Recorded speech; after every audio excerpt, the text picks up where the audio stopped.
سلام قدرمن دوستانو او له ډنمارک څخه د افغان غږ د تلویزیون ګرانو اوریدونکو او قدرمنو لیدونکو یوسف و دوست ما بیا هم خوشاله یو چې د خبرونه دغه برخه له یو ګران او قدرمن او منلي افغان سره په مرکه کې تاسو وړاندې کوم بل شک تاسو پیږئ چې له وطن د باندې هم افغانان د هیواد پالنې په روحیې باندې هر چیرې چې دوی اوسېږي د اروپا د اسیا امریکې کاناډا استرالیا په هر هیواد کې چې اوسېږي دوی زړونه یې خپل وطن سره دي خپل خلکو سره دي او دلته هم چې ژوند کوي دوی د افغانیت او اسلامیت د دغه خپل هیواد سره د مینې په روحیه باندې دوی ژوند کوي له همدغسې یو ګران او قدرمن افغان سره زموږ په رادیو تلویزیون او افغان فلم کې ډېر پخوانی همکار زموږ جناب حفیظ الله خان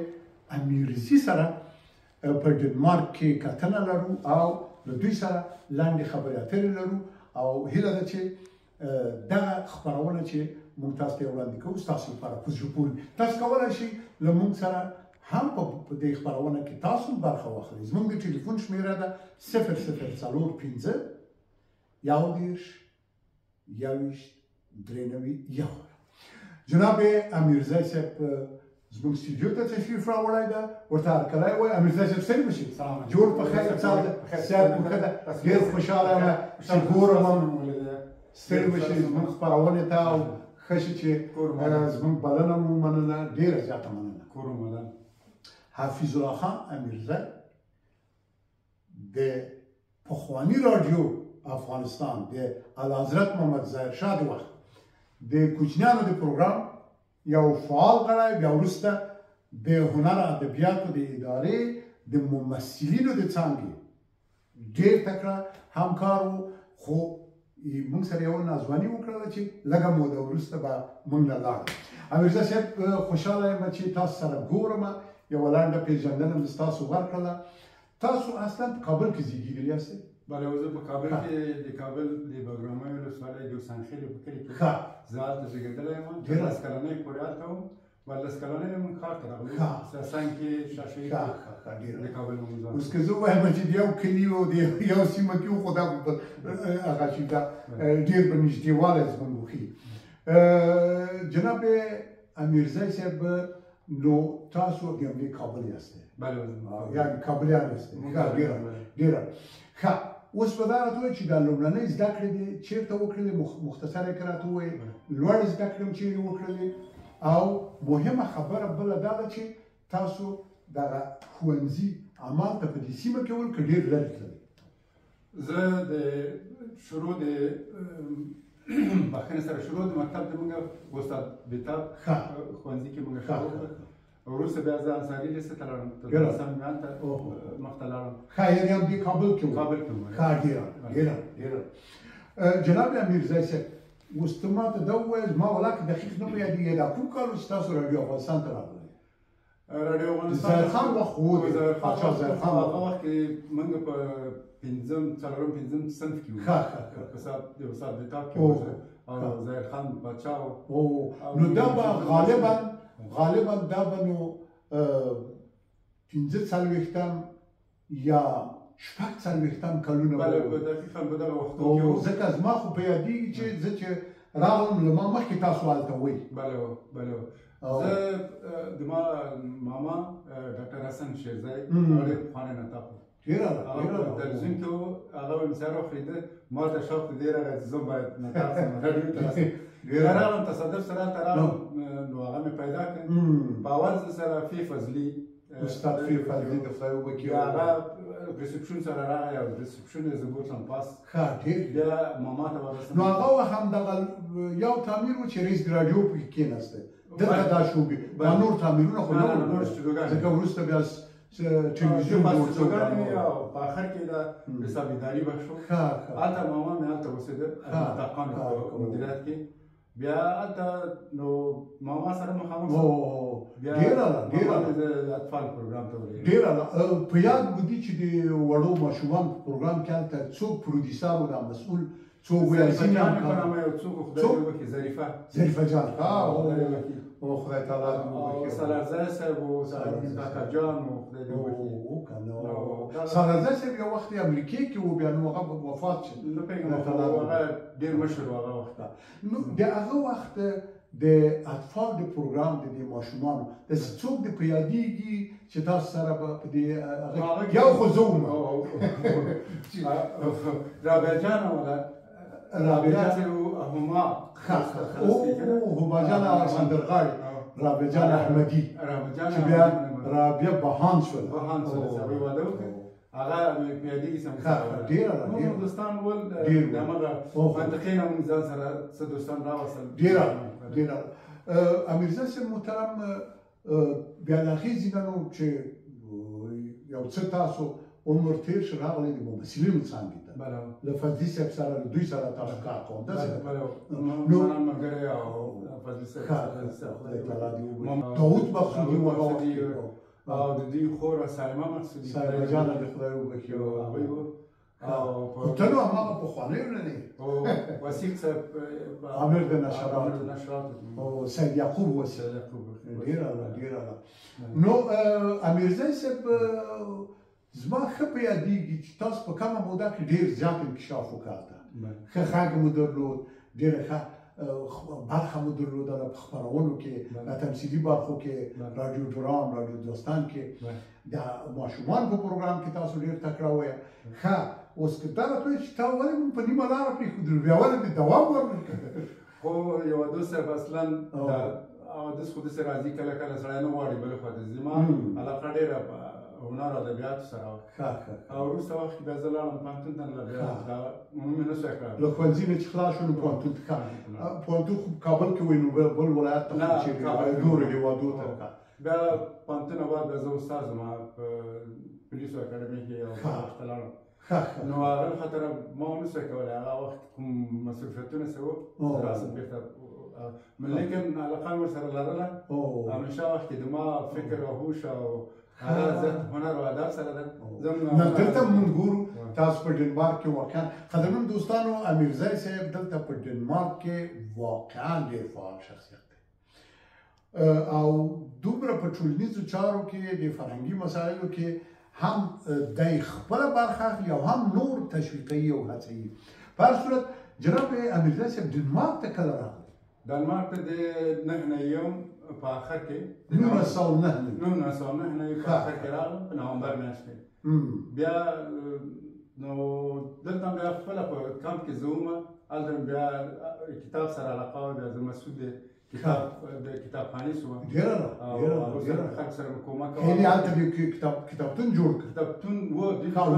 زه حساب مسؤل مقرر شوم دې لپاره چې ما په هغه وخت په انګلیسي خبرې کولې نو غونډه هغه خارجیان سره راتلل دلته د اقتصاد د مهاجرت ادارې سره رالېږل کمپ ته بیا هغوی معمولا تاسو ورسره کومک ورسره کوو کتابونه به مې ورکول او په انګلیسي به مې ورسره خبرې سخته وختونه وو هغه د کمپ که څنګه داسې که نه که وو لږه تنده خو نه وه کمپونو کې نه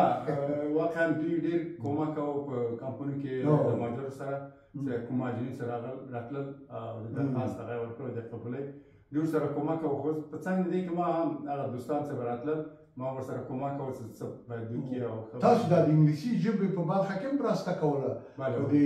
ما چې اورېدلي په دې کمپ کې ما څوک به ډاکټر ته تلل ما ورته ترجماني کوله مفته کومک به مې کوو کتابونه به یې اخیستل بعض کتابو کې به څه بیا زه له 15 کلنۍ نه د کتاب سره مې علاقه ده پلار مې به تشویقول په افغانستان کې دا مې کتابخانې غړی وم نو تقریبا کم زیات شاید 2.5-3 زره کتابه مې ویلي ډېره ده قدرمن دوستانو یوه بله خبره ما کوله دوی ټوله کورنۍ فرهنګي او علمي شخصیتونه دي ښه ماما خو یې د خپله وویلې چې زموږ د تلویزیون ډېر قدرمن استاد نطاق دی د نطاقۍ په برخه کې دکتور حسن شیرزی خدای تعالی دې وبخي همداسې د دوی عطا محمد خان شیرزی د دوی یو بل مشر کاکا و چې هغه د افغانستان په فرهنګي سیاسي او ملي چارو کې ډېر د مطرح شخصیت و داسې د دوی نور ماماګان د دوی ورونه خدای دې وبخي امان الله جان امیرزی چې د ازادۍ په راډیو کې تر ډېره مودې پورې دلته کار وکړ او د ورپېښې ناروغۍ له امله وفات شي هغه د دوی کشر ورور د دوی خور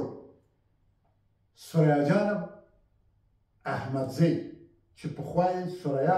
پکتیانی تخلص کو هغه د دوی خور ده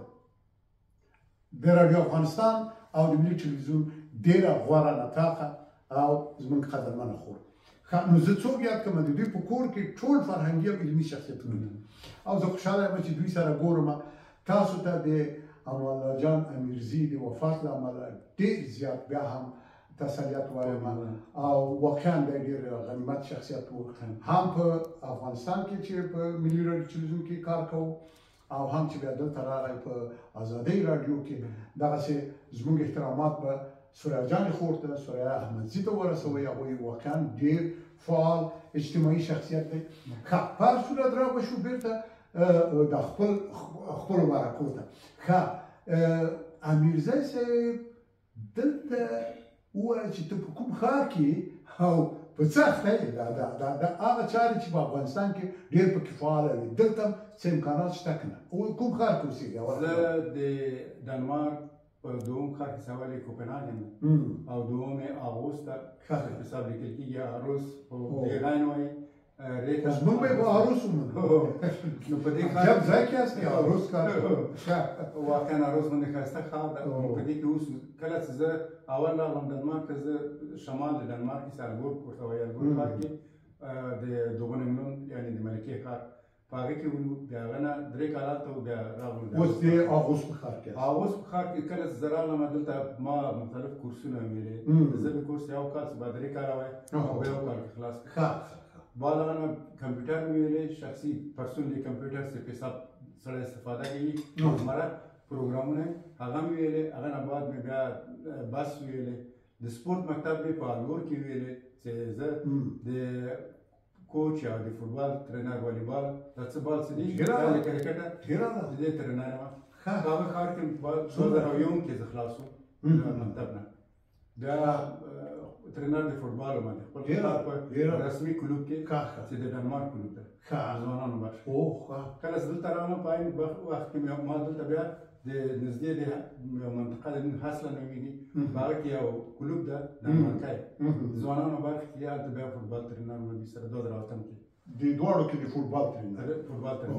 په څنګ کې د افغانانو د والیبال ټرینر یم او د ما هغه شاګردان یو خبره صاحب دلته قدرمن دوستانو چې امیرزی صاحب په کابل کې د والیبال په ټیمونو کې ډېر مشهور هغه وخت درته یادوم د اعلیحضرت محمد ظاهر شاه وخت کې او د سردار محمد داود خان وخت صاحب وبخښئ کابل کې مې معمولا ما د صوفي په نامه یو څوک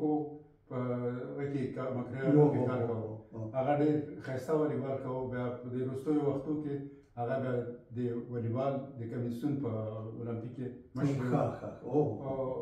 ډېر تکړه و هغوی سره مونږ والیبال کوو خو دلته سره راغلم بیا رسمي مکتب مې ویلې بیا دلته به د دې دا والیبال برخه او نور والیبال فوټبال باسکټبال پینګ بدمنټن دې ټولو کې خپله برخه اخلي او استاد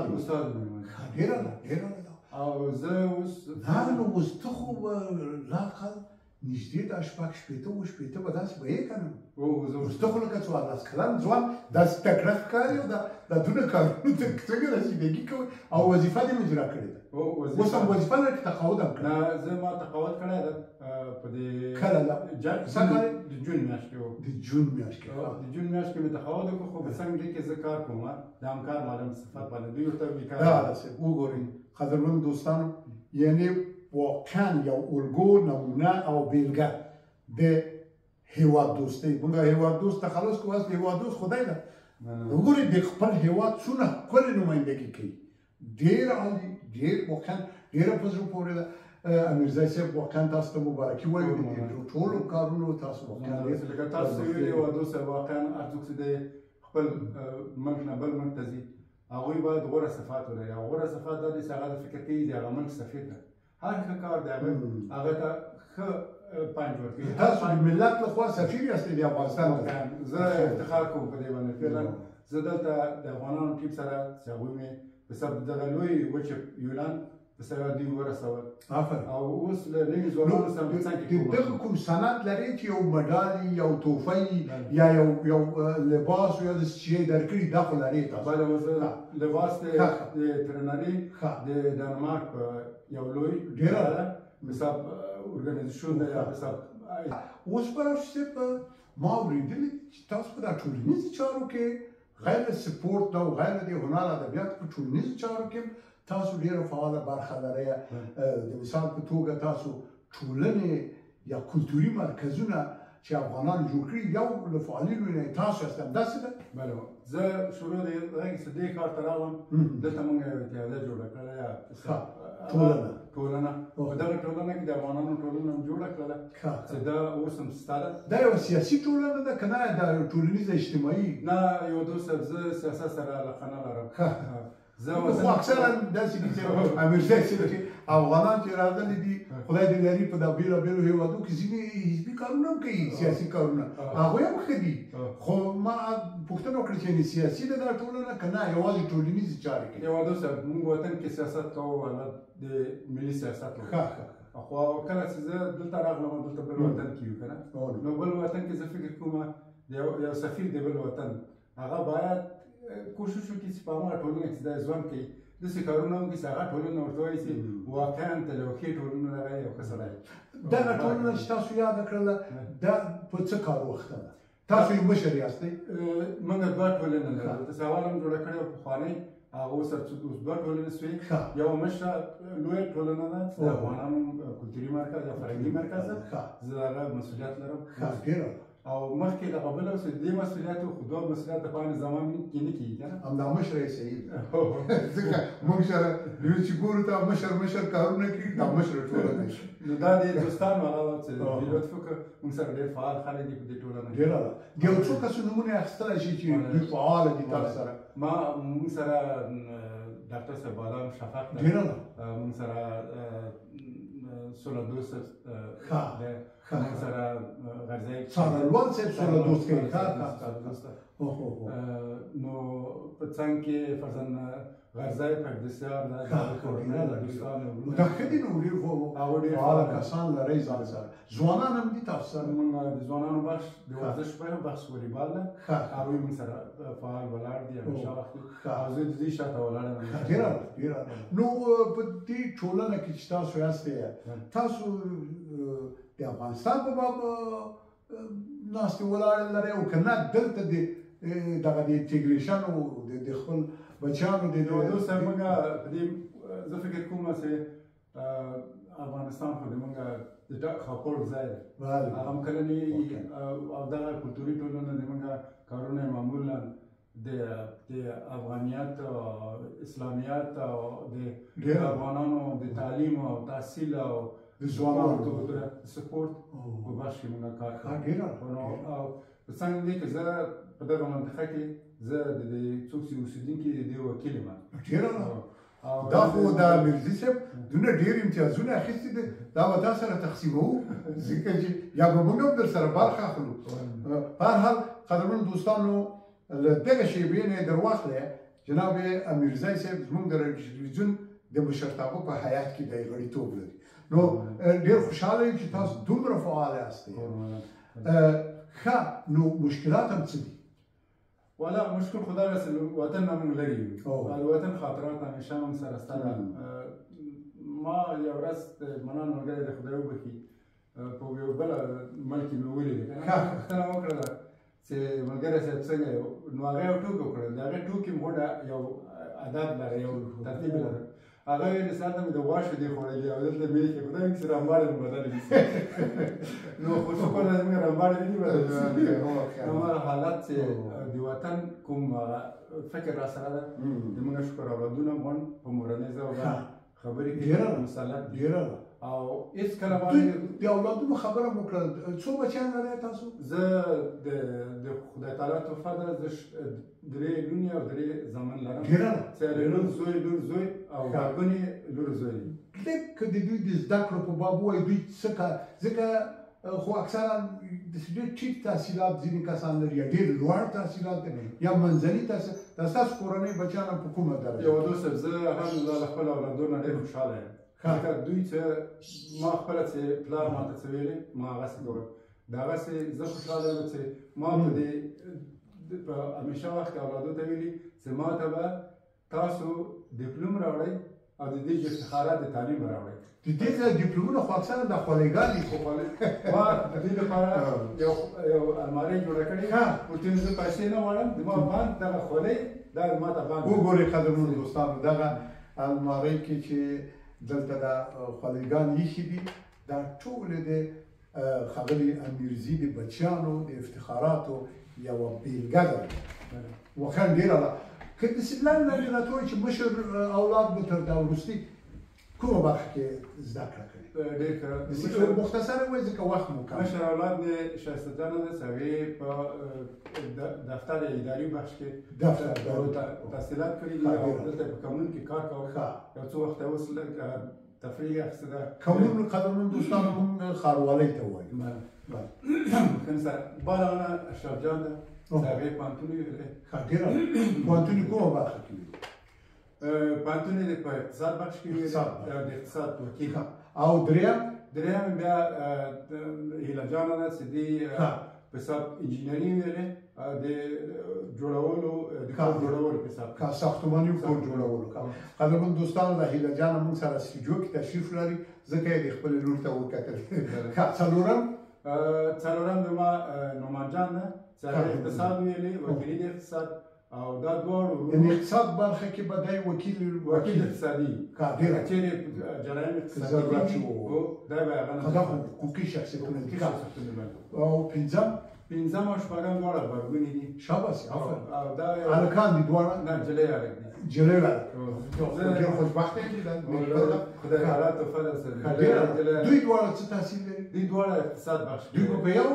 رشته کې تحصیل کوي ځکه غبرګونې دي که نه؟ دوی دواړه اقتصاد وایي. آفرین. زه خوشحاله یم چې دوی هم دغه منطقه کې چې زه اوس یم اکثرا خارجیان دي او کسان د دې ملک خلک دي خو زه غونډ سره خپل روابط لرم. دلته خو به اکثرا داسې د ستاسو بچیان یا دا نور ځوانان سره دلته د ډېر د متعصبه برخورد خو به نه لرو په دې افغانستان کې ژبې افغانان په ژبو تقسیم کړو یا په ولایاتو او ولسوالیو داسې کارو کې خو به انشاءالله یو دوست کوم مرکز چې موږ لرو که نه هغه مرکز کې د موږ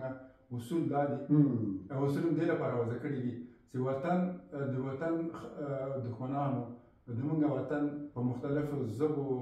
مذاهبو سمتو شمال او جنوب او ولایات او ولسوالیو ویشلي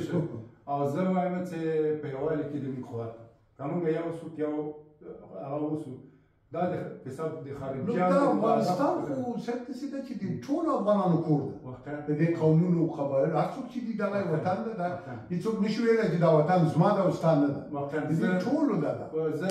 په افتخار سره ویلی شم چې کله اوله دوره کې چې 2015 زه راس د مرکز کې راغلم د کلتوري مرکز د فرهنګي نو په هغه وخت کې زه د ځوانانو لخوا نه د کوپنهاګن ځوانانو چې هغوی د افغانستان لپاره کار کوو محصلین دي زه دعوت شوم هلته چې کله لاړم هغوی چې ما نه پوښتنه وکړه چې تاسو فرهنګي مرکز څه غواړئ ما ورته ویلي فرهنګي مرکز اول خو موږ غواړو چې الحمدلله موږ مسلمانان کوشش کوو ځوانانو سره دا کومک او دومره خبرې دا ده چې باید موږ دلته د ځوانانو سره کومک وکړو تعلیمات تحصیلات درېیمه خبر دا ده چې افغانستان زموږ مشترک کور ده هلته 2 ملي ژبې دي او نورې مختلفې ژبې دي د هر چا ته د خپله مور ژبه د قدر وړ ده نو وخت دا مشترک کور ده دې مشترک کور ده به هر چا ته احترام یو بل ته باید احترام ډېره واقعا همدغه زموږ وطن ده دا نه بېلولی شو او دا نه تجزیه کېږي نه دا افغانان یو د بل سره په دښمنۍ باندې موږ اچولي دا ډېره ده چې تاسو په دې روحیه کار کوئ او فضل د خدای په ډنمارک کې ټول افغانان په همدغه روحیه کار کوي همدلته په اغوس کې چې دوی وویلې یا اروس په ښار کې همداسې په کوپنهاګن کې په اودنسه کې په نورو ځایو کې افغانان ډېر متحده خلک دي او ډېر یو د بل سره ولاړ دي. ښه نو څه فکر کوئ ستاسو نظره په دا تلو کې یو دوه لنډې پوښتنې به وکړو لنډ ځواب ته راکړئ که د افغانستان سره مرسته مثلا په کومه برخه کې ممکنه ده سړی وکړي یعنې موږ کولی شو هلته سیاستونو کې برخه واخلو. نو زه فکر کوم د موږ برخه اخیستل په افغانستان کې په سیاست کې هېڅ په درد نه خوري. زه فکر کوم ځکه موږ لرې یو نو هلته به حوادث موږ پرې خبر نه یو. یو داسې زه عرض کوم چې په افغانستان کې که هر حکومت راځي هغوی خپل وضع خپله پالیسي لري د خلکو لپاره، لیکن د یو افغان په صفت باندې کله چې موږ دلته راغلي یو 3 کومکونه باید موږ یې وکړو. اول کومک اقتصادي کومک ده. که موږ له لاسه کېږي د هر چا د خپل عاید په اندازه باندې خیر ده که یوه مړۍ کمه وخورو هغه پیسې به لږ وساتو په میاشت کې یو وارې که موږ یو کورنۍ سره کومک وکړو. فکر وکړئ که دلته 1,000 خلک دي دا 1,000 نفر نو فکر وکړو په غټه دنیا کې کنه آلمان کې څومره زیات دا خو میلیونونه دي. نو فکر وکړئ که هر نفر حداقل 100 کومک وکړي هلته $100 نو فکر وکړئ یو کورنۍ تاسو نجات دا خو په میلیونونو پیسې لاړې افغانستان نو باید خلکو سره مرسته دا خو اقتصادي بخش ده. او دوم بخش دا ده چې دغه افغانستان چې ده زه فکر کوم هره کورنۍ یو وړ افغانستان له موږ د ما په نظر سره ځکه که هر دا بهر کې اوسېدونکي افغانان هدف وده بله که دوی داسې فکر وکړي چې زه د افغانستان یو برخه یم دا زموږ کورنۍ نو فکر دغه برخې یو افغانستان جوړوي. نو هغه له خاطره که موږ فکر کړو دغه وړ افغانستان چې زه مشر یم اوس که دلته زه په حساب 2 برخې چې ډېر 3 برخې چې ډېر مهمه دي. اول زه یو انسان یم یو مسلمان یم څه باید وکړم. دوم دا ده چې زه باید دغه ښېګڼو نه استفاده وکړم اولادونه مې عالي تحصیلات ته ورسوم. دوی چې عالي تحصیلات ته ورسول ښه ځوان پیدا کوي ښه معاش اخلي عالي اقتصاد پیدا کوي. دا خو کدرونه دي. خلاص دغه د هغه ملک لپاره چې امن راځي کولی شي دا خلک لاړ شي هلته د کادر په صفت باندې په هره برخه د ټولنې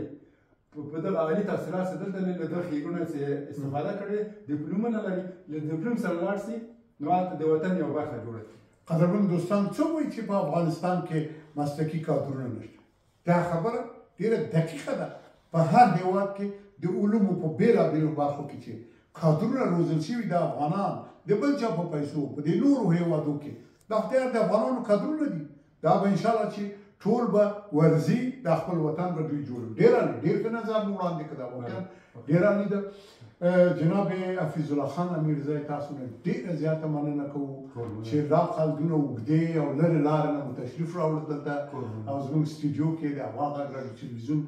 موږ خپلو خلکو ته په ډېره صادقانه او مخلصانه توګه د هر هفته موږ خپرونې لرو هره اونۍ د شنبې او یکشنبې په ورځ چې تاسو خپله د دې راډیو تلویزیون یوه برخه هستئ. ښه دا د